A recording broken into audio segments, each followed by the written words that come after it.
Fighter drone से हमला।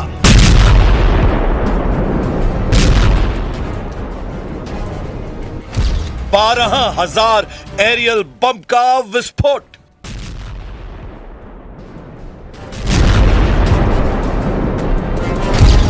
नब्बे मिसाइलों के धमाके।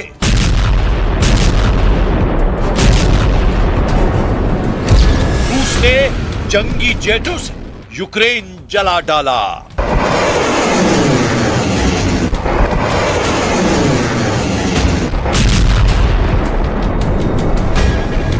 रूस ने भयानक बदला लिया है।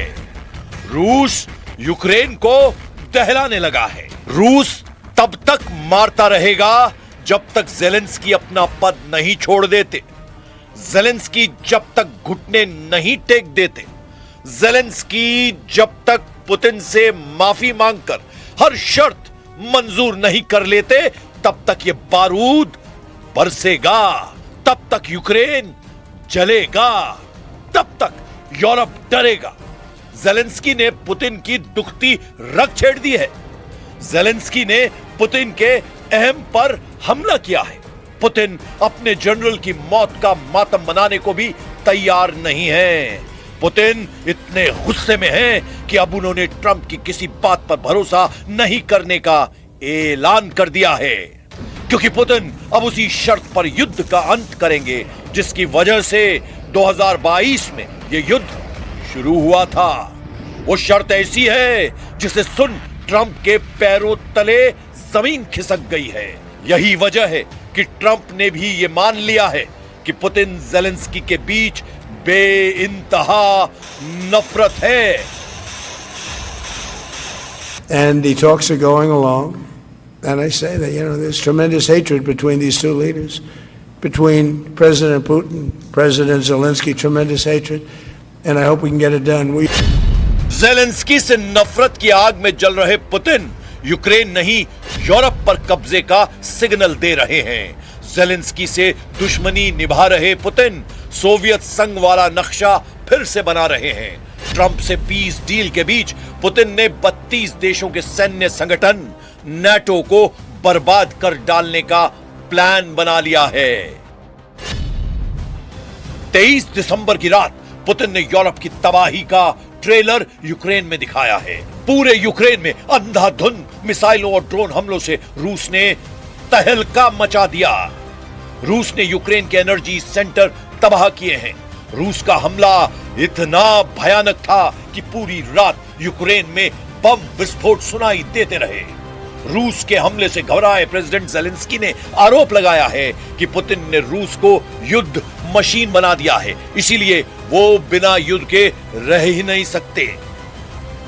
Слабо віриться, що Путін зможе жити без убивств та вторгнень. Але зниження ціни на російську нафту, сильні санкції світу, продовження всіх інших форм тиску – це те, що переконає навіть таку вперту особу. Путін воює, поки має гроші, щоб купувати лояльність і свого оточення, і російського населення. І водночас платити за вбивства на фронті.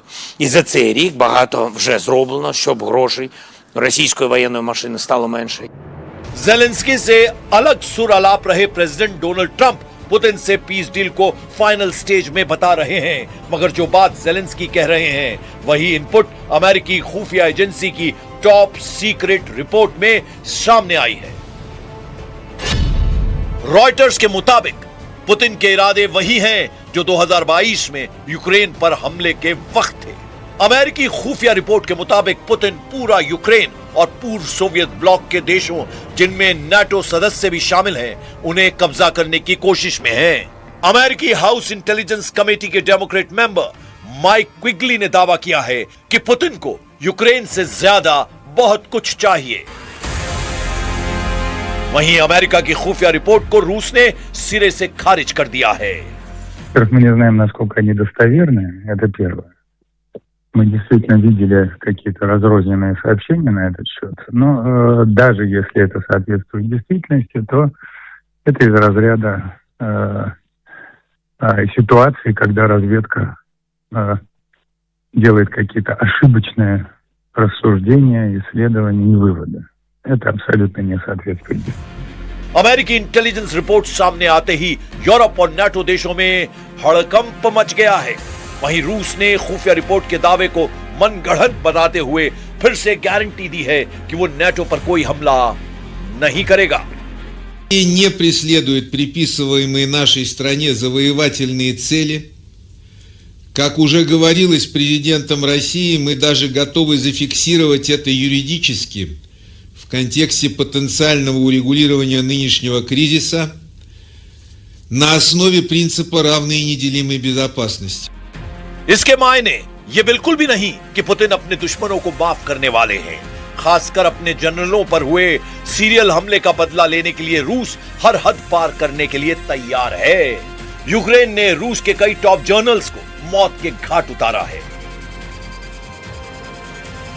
जिसमें लेटेस्ट नाम लेफ्टिनेंट जनरल फनील सर्वारोव का है।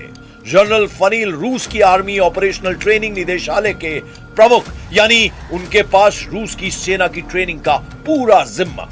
जनरल फनील से पहले यूक्रेन पर लेफ्टिनेंट जनरल यारोस्लाव मोस्कालिक को 25 अप्रैल 2025 को मॉस्को के पास कार बॉम्ब ब्लास्ट में उड़ाने के आरोप लगे थे। यारोस्लाव रूसी सेना में ऑपरेशनल डायरेक्टरेट के डिप्टी हेड थे। वहीं मॉस्को में ही लेफ्टिनेंट जनरल इगोर किरिलोव को 17 दिसंबर 2024 को इलेक्ट्रिक स्कूटर में रखे बम धमाके से उड़ा दिया गया था। जनरल किरिलोव रूस के न्यूक्लियर, बायोलॉजिकल और केमिकल प्रोटेक्शन ट्रूप्स के चीफ थे। किरिलोव से पहले वैलेरी निकोलाएविच ट्रैंकोवस्की को 13 नवंबर 2024 को क्राइमिया के सेवास्टोपोल में बम विस्फोट में उड़ा दिया गया था। कैप्टन वारेली काला सागर में तैनात 41वीं मिसाइल शिप ब्रिगेड के चीफ ऑफ स्टाफ और डिप्टी कमांडर थे। रूस के जनरलों पर हुए हमले का पैटर्न हर बार मेल खाता रहा। ऐसे धमाकों के लिए यूक्रेन की एसबीयू कुख्यात है। इसीलिए रूस में टारगेट किलिंग के आरोप हर बार यूक्रेन पर लगे। बदले में रूस ने यूक्रेन को धुआं धुआं कर डाला है। लेकिन अब की बार पुतिन रुकने के मूड में नहीं दिख रहे हैं। पुतिन पहले ही साफ कर चुके हैं कि नाटो की कमान जिस अमेरिका के हाथ में है, वो अब रूस को दुश्मन नहीं मानता है। ऐसे में नाटो सेक्रेटरी मार्क रूटे की बयानबाजी बेमानी है। जाहिर है, अगर अमेरिका नाटो देशों का साथ नहीं देता तो रूस के लिए यूरोप को सबक सिखाने में वक्त नहीं लगेगा। Что такое? Ну, читать-то умеете? Как это вы НАТО нацеливаете на войну с Россией, если главная страна НАТО нас противником и врагом не считает?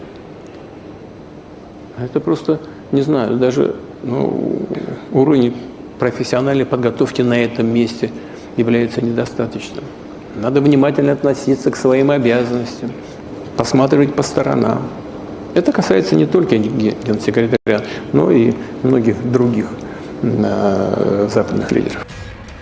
पुतिन अमेरिका के रहते नाटो से दुश्मनी मोल लेने का जोखिम नहीं उठाना चाहते हैं, लेकिन अमेरिका के बगैर वो किसी भी संगठन की धज्जियां उड़ाने की पावर रखते हैं। लेकिन पुतिन का टारगेट सिर्फ उस नक्शे पर है जो सोवियत युग में हुआ करता था। पुतिन फिर से union of Soviet socialist republics जैसा महादेश बनाने की रणनीति पर आगे बढ़ रहे हैं। 1991 से पहले सोवियत संघ 15 गणराज्य का एक संघ था, जिसके झंडे तले सबसे बड़ा इलाका रूस का था। रूस के बाद दूसरा बड़ा इलाका यूएसएसआर में यूक्रेन का था। इसमें बाल्टिक देशों के एस्टोनिया, लातविया और लिथुआनिया थे। सोवियत संघ में पूर्वी यूरोप के बेलारूस और मोल्दोवा थे। कॉकेसस इलाके के जॉर्जिया, आर्मेनिया, अजरबैजान यूएसएसआर का हिस्सा थे। वहीं मध्य एशिया से कजाकिस्तान, उज्बेकिस्तान, तुर्कमेनिस्तान, किर्गिस्तान और ताजिकिस्तान से मिलकर सोवियत संघ बना था।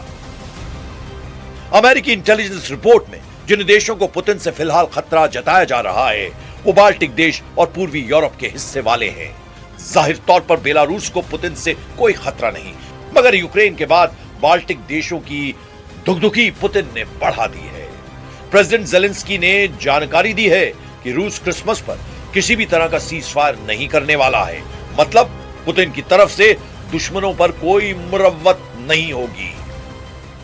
Проблемне питання в тому, що коли Росія каже, різдвяного перемир'я не буде, я вважаю, що це, в принципі, завжди вони, те, що вони говорять, вони підкреслюють такі залякування. І, в принципі, я попросив після їх цих сигналів максимально посилитись нашу розвідку, ну і зрозуміти, що, де ми знаходимося. Ми розуміємо, що якраз в ці дні вони можуть і, ну, це в їх характері на Різдво, бо так, ви знаєте, саме на наше Різдво, так, да, зробити якийсь масований удар, і тому я хотів...